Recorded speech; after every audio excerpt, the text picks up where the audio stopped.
ശിരസ്സിന് നേർക്ക് AK-47 തോക്കുകൾ ചൂണ്ടിനിൽക്കുന്ന 8 Fulani തീവ്രവാദികളാൽ മണിക്കൂറുകളോളം ബലാത്സംഗങ്ങൾക്ക് ഇരകളായ നൈജീരിയയിലെ നിസ്സഹായരായ 2 ക്രൈസ്തവ പെൺകുട്ടികളുടെ ദുരനുഭവം അവരിൽ ഒരാൾക്കൊപ്പം നിന്ന് പങ്കുവയ്ക്കുന്ന എക്വിപ്പിംഗ് ദ പെർസിക്യൂട്ടഡിന്റെ വീഡിയോ ഹൃദയഭേദകമാകുന്നു. ഒരാഴ്ച മുമ്പ് തോക്കുകളും വാളുകളുമായി രാത്രി ഹോസ്പിറ്റലിൽ അതിക്രമിച്ചു കയറിയ തീവ്രവാദികൾ ഇസ്ലാം മതസ്ഥരിൽ നിന്നും ക്രൈസ്തവ പെൺകുട്ടികളെ വേർതിരിച്ച് അവരെ അടുത്തുള്ള പാറക്കൂട്ടങ്ങൾക്കിടയിലേക്ക് വലിച്ചിഴച്ച് മൃഗീയമായി മണിക്കൂറുകളോളം ആരും ഉച്ചരിക്കുന്നില്ല. എനിക്കറിയുന്നില്ല എന്താണ്. ഒരു ക്രിസ്ത്യൻ വിഭാഗത്തിൽപ്പെട്ട ആൾക്കാരെ കൊണ്ടാണോ എനിക്കറിയില്ല കേട്ടോ. കാരണം വെച്ചിട്ടുണ്ടെങ്കിൽ പലസ്തീനെതിരെ സംസാരിച്ച ഒരു വ്യക്തി പോലും ഇവരുടെ പ്രശ്നത്തിൽ വന്നിട്ട് പ്രതികരിക്കുന്നില്ല. എൻ്റെ ഉള്ളിൽ ഞാൻ പലപ്പോഴും പറയുന്ന കാര്യമാണ്, റിപ്പീറ്റ് അടിച്ച് ഞാൻ പറയുന്നില്ല. ഞാനൊരു മനുഷ്യനാണ്.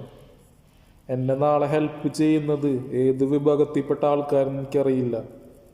മനസ്സിലാവുണ്ടോ? ഇത്ര ഉള്ളോ?